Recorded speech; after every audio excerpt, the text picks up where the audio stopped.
हिना कावरे जी, आपको अब हमारे स्टूडियो में आए, एक तो उसके लिए आपका धन्यवाद। दूसरा, आपको एक तो जीत पर किरणापुर लांजी विधानसभा किरणापुर विधानसभा जीत पर बधाई। दूसरी बड़ी जीत, आपको राष्ट्रीय स्तर पर प्रवक्ता बनाया गया, उसके लिए भी बहुत बहुत बधाई और शुभकामनाएं। धन्यवाद। ये आपको ये कब पता चला कि आपको राष्ट्रीय प्रवक्ता बनाया गया? राष्ट्रीय प्रवक्ता बनाया गया ये तो जिस दिन लिस्ट आई सामने, राष्ट्रीय प्रवक्ताओं की नई लिस्ट जब आई तब मुझे पता चला। लेकिन उसके एक दिन पहले रणदीप सुरजेवाला जी का फ़ोन आया था और उन्होंने मुझसे इस संबंध में सारी बातें की और उन्होंने कहा कि राहुल जी आपको नेशनल लेवल पर देखना चाहते हैं। इस तरह से उन्होंने बात की और दूसरे दिन सीधे डिक्लेयर कर दिया। मुझे भी जब सबको पता चला तभी मुझे भी पता चला। मगर आप तो मंत्री पद की दावेदार थी और मतलब जिले वासियों को भी उम्मीद थी कि आपको कैबिनेट में मंत्री पद का दर्जा दिया जाएगा। आपको मंत्री पद का दर्जा नहीं मिला, तो उसमें उसके पीछे क्या कारण हो सकता है?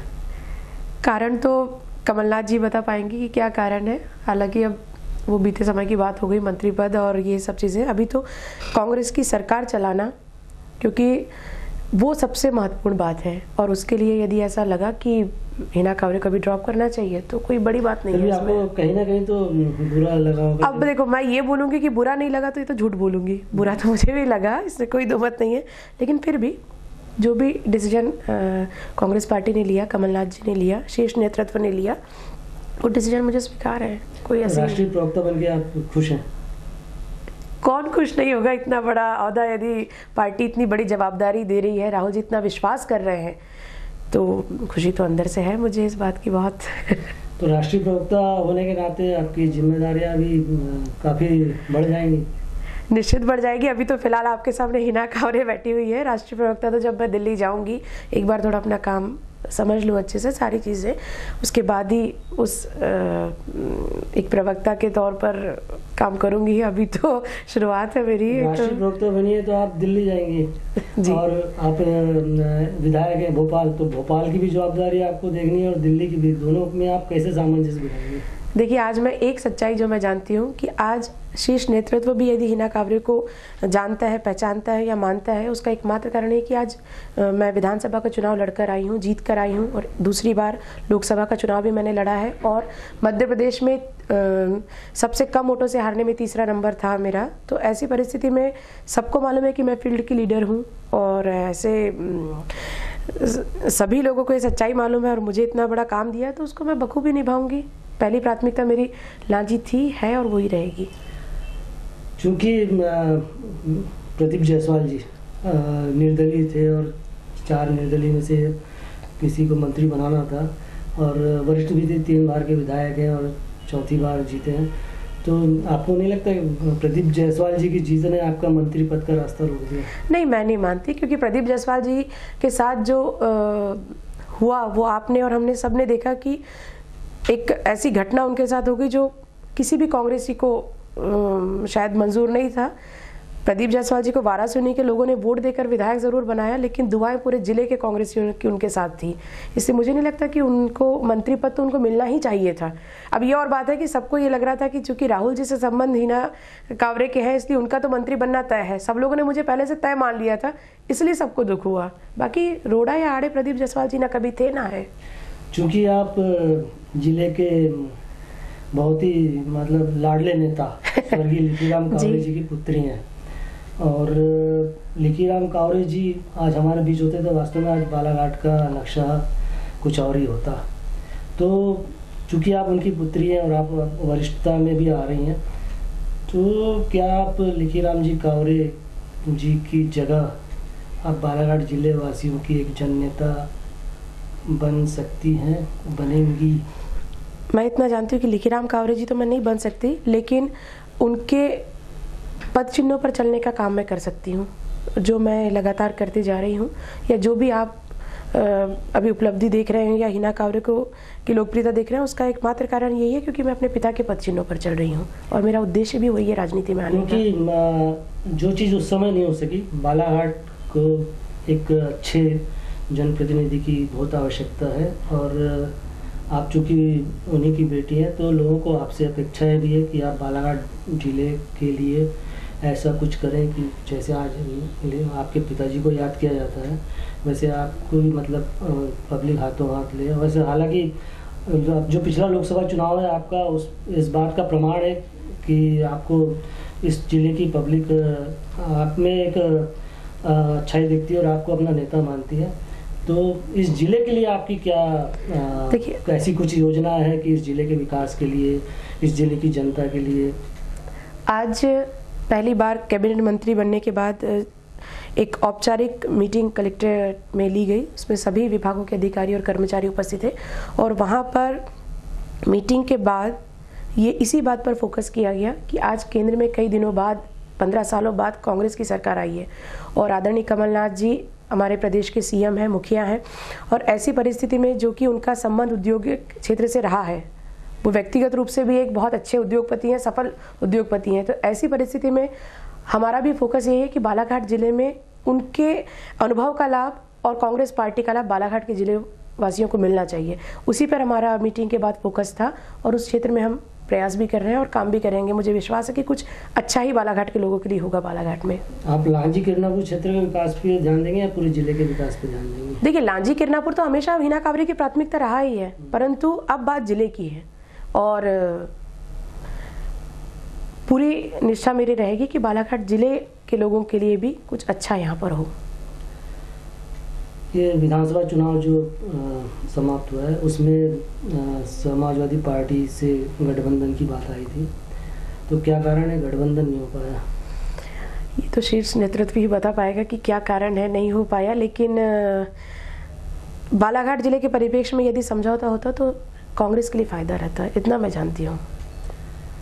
आप चूँकि प्रदेश में अब आप जाएंगी और कमलनाथ जी मुख्यमंत्री हैं तो उनसे कुछ जिले के लिए कुछ बात करेंगी? निश्चित करेंगे हम लोग, क्योंकि बालाघाट को हिना कांवरे जितना जानती है उतना ही कमलनाथ जी भी बालाघाट को बहुत करीब से जानते हैं। इसलिए यहाँ के बारे में, यहाँ इसके विकास के बारे में, यहाँ के लोगों के लिए अच्छा जितना हिना कांवरे सोचती है उतना ही कमलनाथ जी भी सोचते हैं और कोई ऐसा रास्ता हम लोग निकालेंगे कि जिससे वास्तव में ऐसा लगे कि बालाघाट जिले को जानने वाला व्यक्ति मुख्यमंत्री बना है, बालाघाट जिले की परिस्थिति को, संसाधनों को, यहाँ के लोगों की योग्यता को, उनकी क्षमता को जानने वाला व्यक्ति मुख्यमंत्री बना है। ये पूरा काम हम लोग करेंगे। अब लोकसभा चुनाव को सामने, लोकसभा चुनाव है, 2-3 महीना ही शेष है, मार्च में शायद आचार संहिता भी लग जाएगी। बालाघाट जिले में कांग्रेस के संगठन को पिछले कई सालों से कमजोर माना जाता रहा है और खासकर बालाघाट विधानसभा क्षेत्र में कांग्रेस नगण्य मानी जाती है। तो संगठन की दृष्टि से आप बालाघाट जिले में संगठन को कितना आप सक्षम मानते हैं या इसमें क्या गुंजाइश है? देखिए, संगठन कमजोर है मैं ये इसलिए नहीं मानती क्योंकि पिछली बार जब भारतीय जनता पार्टी की सरकार थी उस समय भी 6 सीटों में 3 कांग्रेस के पास में थी, 3 बीजेपी के पास में, और आज की स्थिति में 4, एक तरह से प्रदीप जायसवाल जी को भी अगर हम लोग ले रहे तो 4 सीटें कांग्रेस के पास है। के बल पे आपकी सीटें आई हैं कि दोनों ही बातें हैं, दोनों ही चीजें हैं। संगठन भी है, व्यक्तिगत रूप से जो उम्मीदवार है हमारे उनकी भी है, इसलिए संगठन कमजोर नहीं है। लेकिन ये है कि संगठन और ज्यादा अच्छी भूमिका अदा कर सकता है, ये मैं जानती हूँ, और वो एक जो कमी है उसको हम लोग महसूस करते हैं और उसको करेंगे भी हम लोग ठीक। इस बार लोकसभा में मोदी लहर चलेगी, कमलनाथ लहर चलेगी? इस बार तो मोदी लहर तो पूरे देश में ही कहीं नहीं चलना है और कमलनाथ जी की लहर भी चलेगी, कांग्रेस पार्टी की लहर चलेगी, राहुल गांधी जी की लहर चलेगी, विकास की लहर चलेगी। ये जीएसटी जो मोदी सरकार ने लाई थी, इसको आप सफल मानती है? इसको तो अब मोदी जी भी आकलन करेंगे तो वो भी इसको सफल नहीं मानेंगे, क्योंकि आज जो स्थिति प्रदेश की है, जो स्थिति हमारे लोगों की है, हमारे उद्योगपतियों की है, क्या छोटे व्यापारियों की है, उनसे ज़्यादा बेहतर आकलन जीएसटी का, और इतना विरोध जीएसटी को लेकर है, तो जीएसटी सफल हो गया ये तो मैं नहीं मानती। कांग्रेस भाजपा सत्ता से जो बाहर हुई मध्य प्रदेश में, उसका कारण क्या मानती है? उसका एकमात्र कारण जो मैं मानती हूँ वो मुझे लगता है कि शिवराज सिंह चौहान जी की जो विश्वसनीयता है वो सबसे बड़ा कारण है भारतीय जनता पार्टी की हार का। क्योंकि आपने देखा होगा कि इसके पहले जब आम चुनाव के पहले जितने उपचुनाव हुए, जहां शिवराज सिंह चौहान जी की सभा हुई या जहां उन्होंने रात्रि विश्राम किया, उन बूथों पर, उन जगहों पर भारतीय जनता पार्टी, कई जगह तो ऐसे हैं कि उनकी जमानत जब्त हो गई, बहुत ही कम उनको वोट मिला है। तो एक जो विश्वसनीयता मुख्यमंत्री जी की पहले हुआ करती थी, वो आज उसी पे सबसे ज्यादा प्रश्न चिन्ह लगा है, और उसके हार का एकमात्र कारण मैं वही मानती हूँ। नोटबंदी बहुतायत कार्य रहा है कारण, ये सब चीजें भी हैं, परंतु शिवराज सिंह चौहान जी का चेहरा मध्य प्रदेश में बीजेपी के लिए काम करता था। शिवराज जी का चेहरा के कारण नहीं हारी, मंत्रियों और विधायकों की के कारण से हार हुई है भाजपा की। देखिए, मंत्री और विधायकों को मैं कारण इसलिए नहीं मानती क्योंकि मैंने विधानसभा के अंदर देखा है कि किस तरीके से भारतीय जनता पार्टी के विधायक एक तहसीलदार की शिकायत को लेकर, एक तहसीलदार को, एक एसडीएम को हटाने के लिए वहां पर जद्दोजहद करनी पड़ती थी। कई बार ऐसा नजारा लगता था कि ये बीजेपी के विधायक है या कांग्रेस के, इतनी जद्दोजहद उनको करनी पड़ती थी। और जो काम उनको सीएम से बोल के या उनको अपने विभाग के मंत्रियों से बोलकर हो सकता था, उसके लिए उनको विधानसभा के अंदर बहस करना पड़ता था, लड़ना पड़ता था। और ऐसी परिस्थिति में यदि बीजेपी की सरकार गई है तो इसमें मुझे नहीं लगता कि इसमें विधायकों का कोई दोष है या मंत्रियों का कोई दोष है। मंत्री इतने पावरलेस थे कि वो चाहकर भी कोई निर्णय नहीं कर पा रहे थे, और इसका सीधा सीधा केंद्र तो जाता है शिवराज सिंह चौहान जी के ऊपर, जिन्होंने अपने मंत्रियों को इतना पावर ही नहीं दिया था कि वो डिसीजन ले सके। जब मीसा बंदियों की जो पेंशन अभी बंद की गई है, उसको आप किस दृष्टि से देखते हैं? देखिए, मीसा बंदियों का जो पेंशन बंद किया गया, उसको कांग्रेस पार्टी ने एक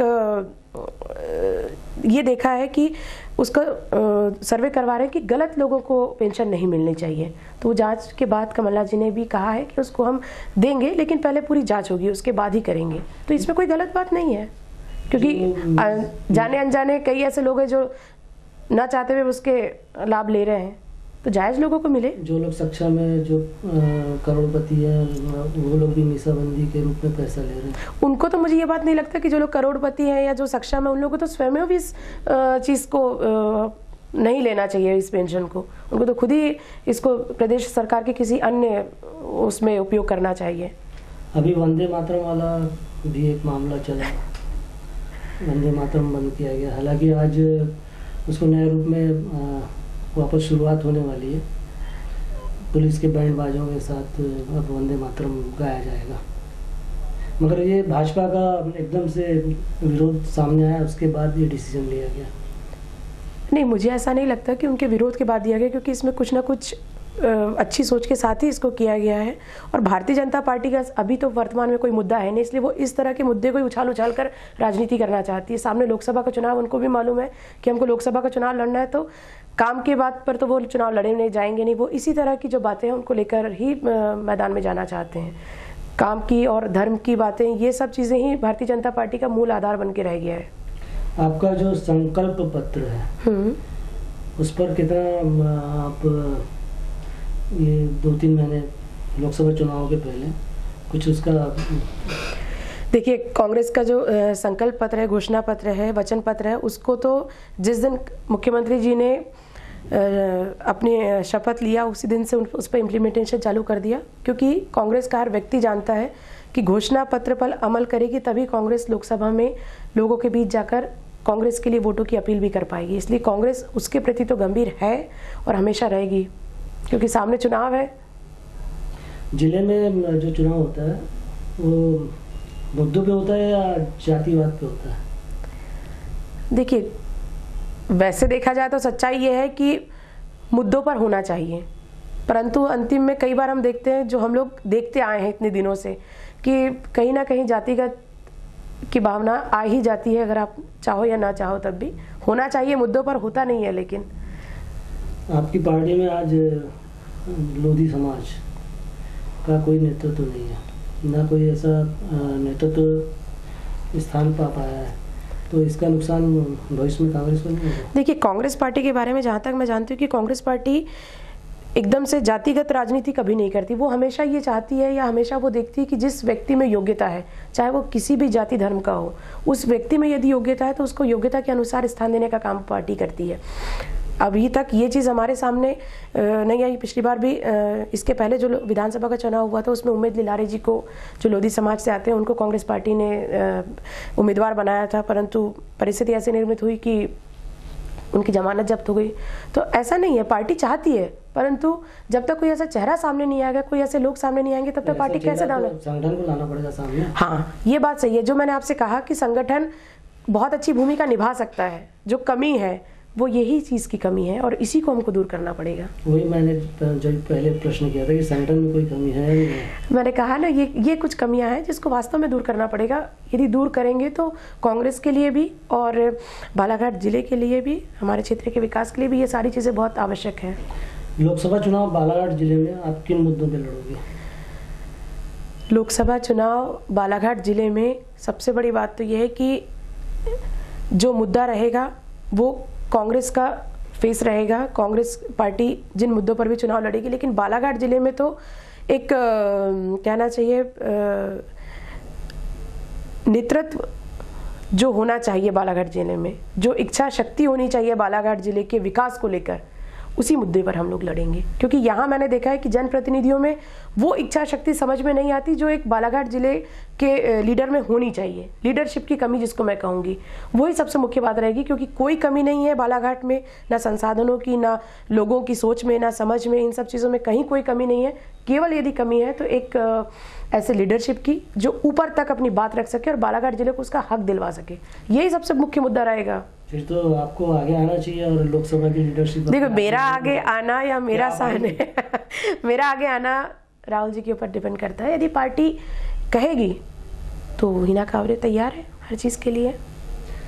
अब तो खैर आपको, अब तो राष्ट्रीय स्तर की नेता बन गई है और शायद आपका राष्ट्रीय प्रवक्ता बनने के बाद ये पहला इंटरव्यू। हाँ, ये मेरा तो और आपकी जवाबदारियाँ भी बढ़ जाएगी। और हम तो चाहेंगे कि बालाघाट जिले में आप जैसा कोई लोकसभा का प्रतिनिधित्व करे। और हालांकि अभी कांग्रेस में मुझे तो कोई दिखाई नहीं देता जो लोकसभा के लायक प्रत्याशी हो। आपको कोई दिखाई देता तो बताइए।